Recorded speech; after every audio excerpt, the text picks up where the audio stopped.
Ny lafim-baovao mahakasika ny fiakaran'ny vidim-piainana dia naneho ny heviny ary ny rososon-kevitra manoloana ny fidangan'izay vidim-piainana andavanandro toy ny vidin'ny solika, ny alafon'ny vary, ny tale jeneraly ny House of Madagascar mampahay toe-karena azy toy izao ny heviny sy izay soson-keviny izay entina hialana amin'izany. Loza miakatra ty resaka inflation sy vidina solika miakatra ty mampiteraka ny fiakaram-bidin'ny zavadretra. Raha ny vidina solika manosy manodidina antsika sy ny any ivelany tsy dia mifanalavitra. Nefa ny chimique tsy mitovy ny any 10 fois 30 fois. Ka eo ihany koa ny hoe fanenjehana le vérité de prix izay tsindry ataon'ny bailleur ka raha io tsy maka mesure zany tsika dia hantra mandrakizay eto. Ka ny azy zany ny soso-kevitro dia tokony ahena ny taxe ohatra natao tamin'ny vary amin'ny resaka importation en carburant.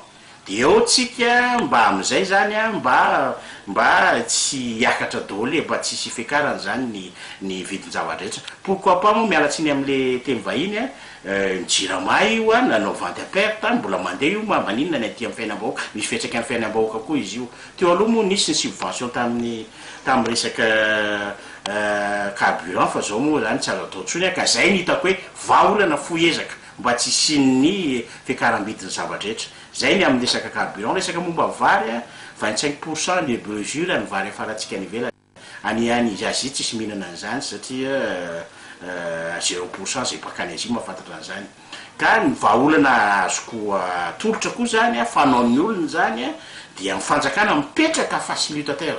Mipetraka facilitateur manao appel d'offre hoe mila 100 000 ntsika 200 000 300 000 tonnes à travers un consulat de Madagascar ny ivelany mpamokatra vary reo.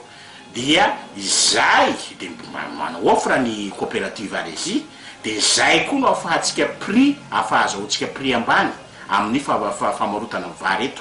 Dia izay no ahafahana hoe tavaverina zany any amin'ny hoe midiny io 300 350 340 $, ka fitamatavy dia mba hoe mba 300 000 375 000 ohatrany teo aloha miverina eny amin'ny tonga eny amin'ny mpihinana. Zay zany ny hitako vahaolana mba ahafahana hoe mba tsy sin'ny fiakaram-bidin'ny fiainana satria efa tena loza miantra ary tsy zakan'ny olona ntsony fiakaram-bidin'ny entana eto amin'izao.